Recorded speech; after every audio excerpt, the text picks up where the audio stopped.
Hey guys, welcome to my channel, and today we're going to take a look at another horrible case with you. According to psychologists, most often teenagers commit offenses for three reasons: the desire to assert themselves and gain authority among their peers, alcohol addiction, or addiction to illegal drugs, but most importantly, a sense of impunity. Even for the most serious crimes, minors often receive minimal punishment because their young age is taken into account. In our story today, a schoolgirl named Mackenzie Shirilla became the perpetrator of a terrible tragedy that took 2 lives at once. However, the girl herself did not feel remorse for her crime, and at the trial stated that she could do almost anything while staying alive, but she does not consider herself cool. Mackenzie repeatedly changed her testimony, writing off everything on a lapse in memory, and apparently, until the last moment was confident that she would get away with it. But the verdict of the judge literally dumbfounded the young criminal and her mother, so desperately defending her daughter. But let's get to the bottom of this. Who is Mackenzie Shirilla?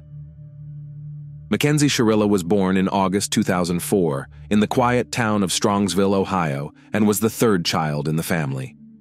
Her parents, John Shirilla and Natalie Stevens, tried to bring up their heirs in love and care, to give them a good education and encourage all endeavors. The youngest daughter was a family favorite. She was forgiven many pranks from childhood, and even serious misdemeanors often got away with it. Mackenzie grew up capricious, demanding, and selfish girl. She was used to the fact that parents always do as she requires, and was also confident in her own impunity, no matter what she did. Classmates and teachers of the girl noted that in childhood she was quite a nice and open child, but with age, her character and behavior began to deteriorate. The girl threw real tantrums. If something went wrong, she easily lost her temper, behaved impudently and impatiently, swore, and could even get into a fight. Mackenzie did not consider anyone's opinion but her own. Her word should always be the last, and she put her own interests above all else. In adolescence, the character of the girl became simply unbearable, but her parents did not see anything terrible in this, believing that her daughter has a transitional age, and she should be treated with understanding and patience. However, bad character was far from the worst of all the troubles. In high school, Mackenzie was addicted to alcohol, as well as sometimes dabbled in illegal drugs, but she got away with it. Often the girl's actions were reckless and carried a direct threat not only to her, but also to the people around her. Parents still did not notice, or simply did not want to notice the obvious problem. Like many of her peers, Mackenzie was a big fan of social media and literally never let her smartphone out of her hands. She often posted provocative pictures of herself smoking or drinking alcohol on her account, and she left equally provocative comments on them. Mackenzie's friends were just like her. Together, they vandalized, organized pogroms, fights, sometimes stole, and several times came to the attention of the police. However, the young people were treated only with warnings and educational talks, which strengthened their belief in their own impunity. Dominique Rousseau, a young man named Dominic Rousseau, was also a native of Strongsville. He was born in September 2001 and was the 4th of 7 children to his parents, Frank and Christine Rousseau. The boy was raised with 3 brothers and 3 sisters, with whom he was always very close. Dominic studied well in school, from childhood years actively engaged in sports, and tried to lead a healthy lifestyle. Despite the fact that he grew up in a large family, neither he himself nor any of his brothers or sisters was not deprived of parental love, attention, and care. Spouses Frank and Christine were moderately strict with their children, but at the same time promoted their all-round development. Dominic always had a lot of friends. He was used to being in the center of attention and became the soul of any company. The young man had a bright and quite attractive appearance, was trim and interesting, so he also had a lot of admirers from a young age. However, he himself tried to avoid fleeting romances, emphasizing serious and promising relationships. After graduating from high school, Rousseau became a student at a local university, choosing the specialization producer of performing arts. He dreamed of linking his life with music and one day becoming a famous music producer. In addition, the talented and versatile Dominic wrote and performed songs himself. By the age of 20, the guy already had his own small business. He bought a car and rented a separate apartment in a good neighborhood. At the same time, he continued to play sports, and was considered one of the best students at the university. First love. Dominic and Mackenzie met for the first time when the girl studied in the graduating class. It happened at one of the parties in the company of mutual friends, and this accidental meeting became fatal for both of them. Young people were complete opposites of each other, and opposites are known to attract. A handsome, curly-haired young man, well-versed in music, immediately attracted Mackenzie's attention.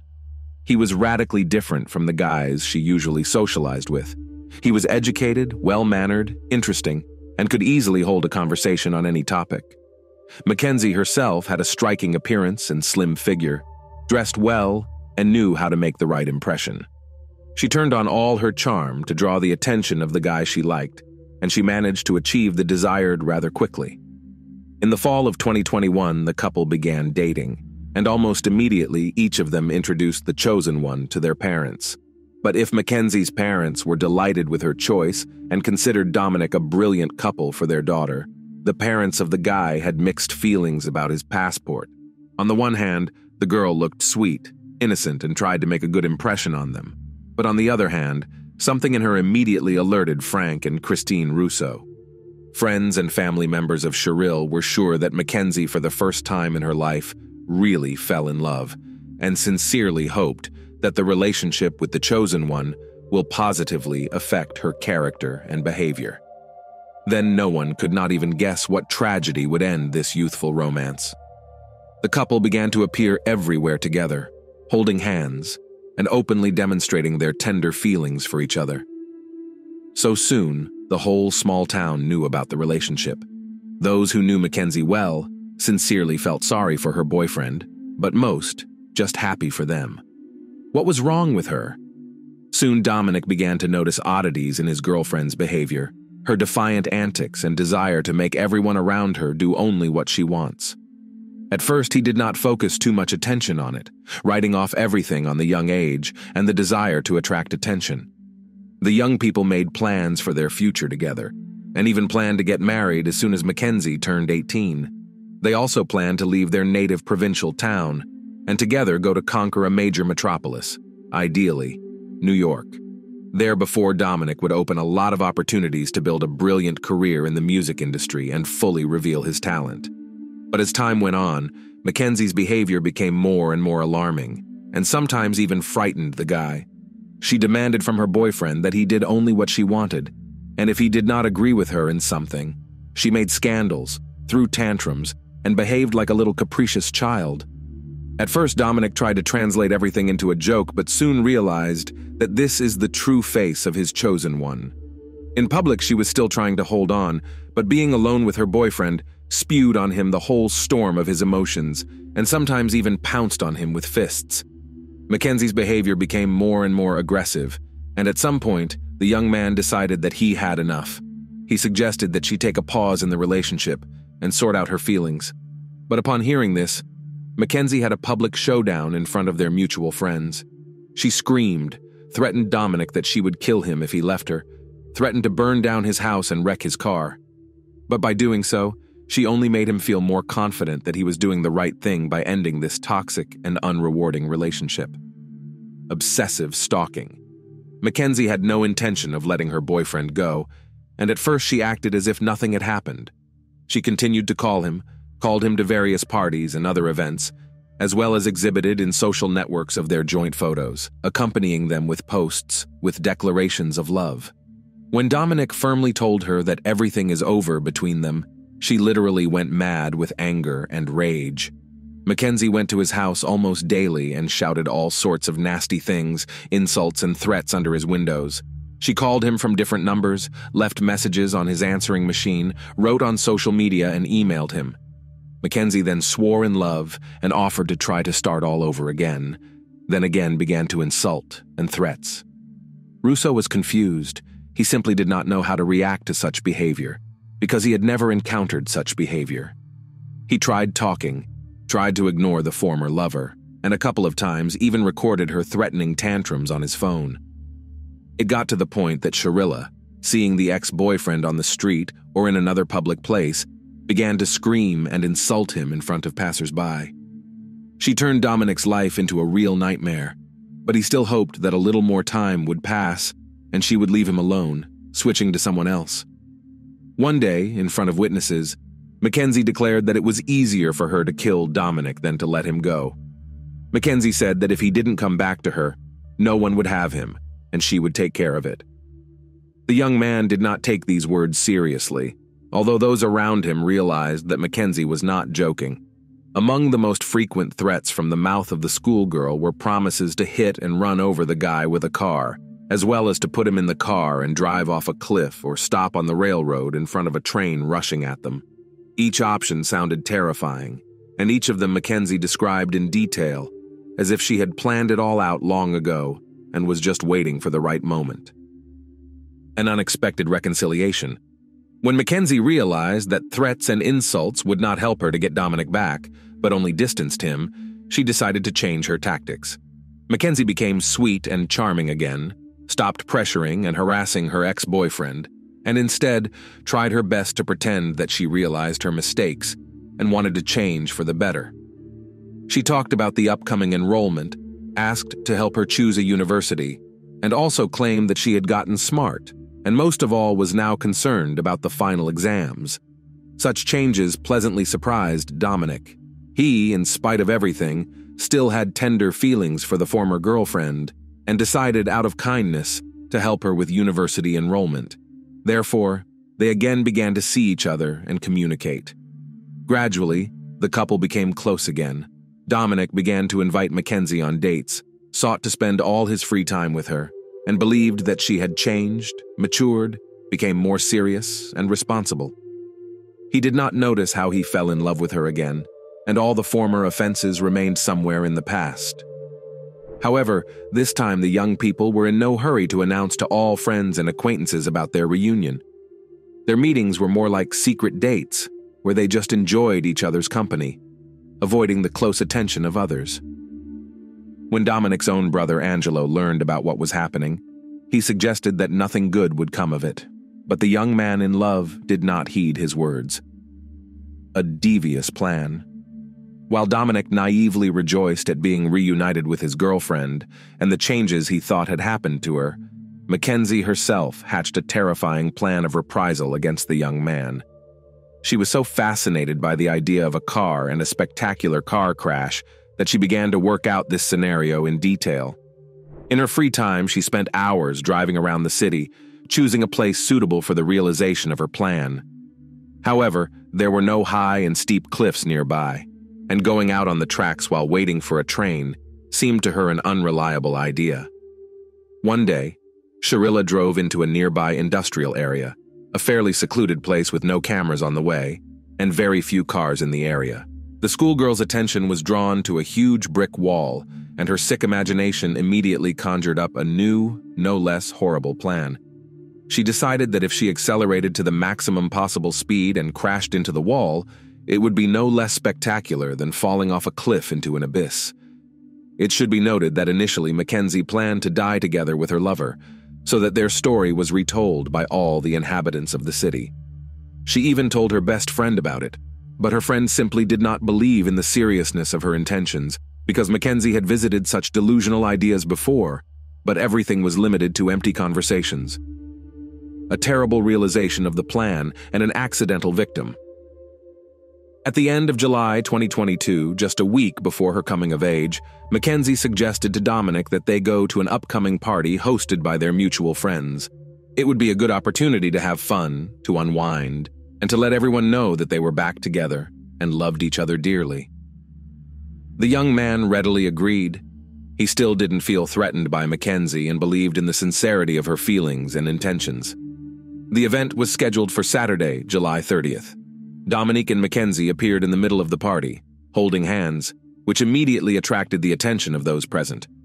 They looked happy, smiled, and openly showed affectionate feelings for each other. Friends were sincerely pleased with their reunion and noted that they are a very beautiful and harmonious couple. All evening and all night, the young people had fun, willingly photographed and without shyness, kissed in front of everyone. But no one even guessed what a terrible tragedy would end this party. The couple drank a little, however, like everyone else at the event, but Mackenzie, secretly from everyone, took a dose of illegal drugs, so to speak, for courage, so as not to change his mind, and at the last moment did not hit the brakes. In the morning, Russo and Shirilla said goodbye to everyone and headed for the car, but then a friend of the guy, Davian Flanagan, followed them and asked them to give him a ride home. Mackenzie tried to object, saying they had plans of their own, but Dominic saw no problem with giving his friend a ride. Not wanting to fight, arouse suspicion, or change plans, Mackenzie agreed, signing Davian's death warrant. Despite her lover's objections, Mackenzie got behind the wheel of the car. Her boyfriend sat next to her in the passenger seat, and her friend sat behind him. The car started and slowly pulled away from the party venue, heading out on its most recent trip. On the main street, Mackenzie drove quietly, keeping to the speed limit and trying not to draw attention to herself. At a stoplight, she stopped, though the road was empty. Mackenzie once again considered her plan, while her passengers dozed off. She later claimed that she wanted to die in the accident, but the perpetrator was obviously lying because she had fastened her seatbelt during the last stop, while her passengers remained unbuckled. When the light turned green, she drove off, quickly picking up speed, and then took a sharp turn onto a poorly lit secondary road leading into an industrial area. Obviously, the guys didn't immediately realize what was going on, if at all. It was as if the devil himself had possessed the driver. The car accelerated to top speed, but Mackenzie continued to press hard on the gas pedal, steering the car into a blank brick wall. A bystander and a miraculous rescue. There wasn't a soul in the industrial area early Sunday morning, so no one saw the accident or rushed to help. Only one woman who lived on the outskirts, not far from the scene of the accident, heard the bang and was not too lazy to go outside to see what was the matter. She saw smoke, and when she got closer, she realized that there had been a car crash, after which she ran back inside to call emergency services. Medics arrived at the scene about half an hour after the accident, but the two guys in the car could not be helped. They died on the spot. The girl behind the wheel was alive. She was saved by her seatbelt and airbags. Mackenzie was unconscious, and her legs were trapped in the mangled car, but she was breathing, and her pulse was clearly palpable, giving hope that she would survive. She opened her eyes several times during the process of being released from the car, but was obviously unaware of what was going on around her. Mackenzie was immediately sent to the hospital, where she was diagnosed with a number of fractures and internal organ damage. Blood tests showed that she was under the influence of alcohol and drugs. However, according to the doctor, perhaps that is what prevented her from dying from painful shock while help was on the way. Investigation, leads, and confession. Initially, the police, having received the results of Mackenzie's tests, assumed that she, being under the influence of illegal substances, simply did not realize what she was doing and perhaps tried to drive through the wall or did not see any obstacles in her way. In favor of this version was the lack of braking distance. It was not possible to talk to Shirilla herself because she was unconscious in the intensive care unit after a complex operation. However, she soon came to her senses and, realizing what she had done, began to sob and pour out her soul to the doctor on duty. She admitted that she purposely drove into the wall at a great speed because she wanted to kill her boyfriend and originally planned to die with him. Mackenzie also added that Davian was an accidental victim due to his own obsession because he asked to go with them. The doctor did not take the patient's rambling story seriously, deciding that it was a delusional state resulting from anesthesia and painkillers, as well as guilt over the death of a loved one. And when the police were allowed to talk to the recovering Mackenzie, she suddenly changed her testimony completely. Now Mackenzie claimed that she remembered almost nothing about the events of that night because she took alcohol and illegal substances. According to the girl, she had a lapse in memory after she got behind the wheel, and how Davian was in the car, she has no idea. However, the facts were to the contrary. The surveillance cameras were able to track the first part of the route the car had taken, and the footage clearly showed that Mackenzie was driving slowly, and according to the rules, until she suddenly turned onto a road leading to an industrial zone. Moreover, it turned out that Mackenzie had driven the entire route both ways several days earlier, and her car had been seen there at various times by at least a dozen witnesses. Back to normal. After being discharged from the hospital, Mackenzie recovered quickly enough and tried to get back to her old, carefree life. She had no remorse and was confident that she could get away with it. Mackenzie was once again active on social media, meeting with friends and making plans for the future. In September, she decided to go to a concert of her favorite band playing in a neighboring city. At that time, the bones of her legs had not yet fully fused, but this did not stop her, and she appeared on the concert stage in a wheelchair. At the same time, she wore bright makeup, dressed provocatively, took selfies with friends, and posted them on her account. In October, when Shirilla was on her feet, she went to a Halloween celebration dressed up in a pre-made costume. Mackenzie lived life to the fullest and even made new acquaintances, but on November 4th, 2022, she was taken into custody. Trial and sentencing. It took the investigation just over 3 months to gather the necessary evidence and proof to bring the case to trial.